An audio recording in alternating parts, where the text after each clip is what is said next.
Salutare tuturor, sunt Mircea Șerbanescu și o să încerc să vă prezint cum încărcăm un rezumat în nou site care sper să vă placă. Bineînțeles, ca să încărcăm un rezumat trebuie să ne autentificăm. După autentificare veți ajunge în pagina principală, se vor activa meniurile de utilizator autentificat și vom merge la cel de-al patrulea meniu numit Abstract Submission. La Abstract Submission vom apăsa butonul Add Abstract. Astăzi am ales o temă de foarte mare interes și anume povești nespuse de către Marvel. Avem 3 autori și 3 afilieri, un titlu, un rezumat și câteva cuvinte cheie. Să începem cu afilierile. Avem 3 afilieri. Prima afiliere se numește Departamentul Movies, a doua afiliere, departamentul se numește Young Authors, iar cea de-a treia Old Authors. Instituția este Marvel Studio, iar țara de origine este USA. Acum avem și 3 autori, Spider, Ant și Iron, și ca totdeauna ei sunt și frați, toți sunt Man. Va trebui să facem o intersecție între autori și afilieri. Astfel, Spider-Man face parte din categoria Movies și este tânăr, la fel și Ant-Man, iar Iron Man face parte din Movies, dar el este old actor. Am ajuns la partea de rezumat, titlu și, bineînțeles, Marvel Studio ține de Medical Resident Experience.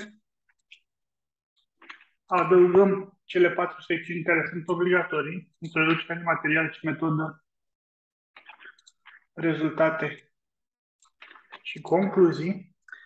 Vă rog să nu scrieți din nou introducere, se va adăuga automat. Deci în câmpurile preexistente puneți doar textul propriu.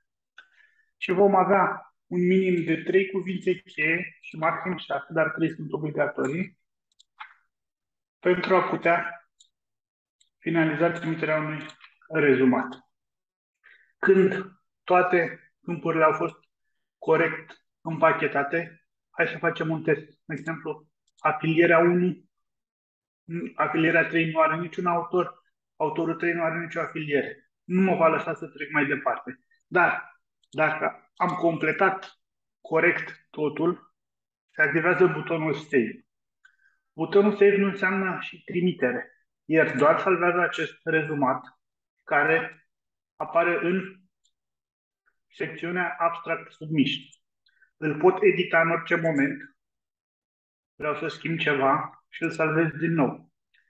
Pot să-i fac preview, să văd cum va arăta în cartea de rezumate și asta este forma în care va arăta și indexul de autori.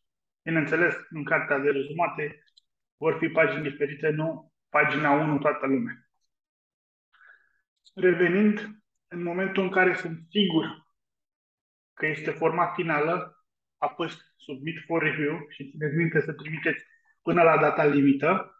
După ce am apăsat pe acest buton, nu voi mai avea acces la modificarea sau vizualizarea abstractului, doar aștept review. Sper că el o să fie la fel de simplu pentru voi cât de simplu a fost pentru mine și vă așteptăm la Craiova.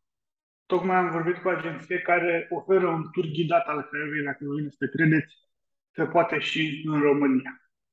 Succes mult!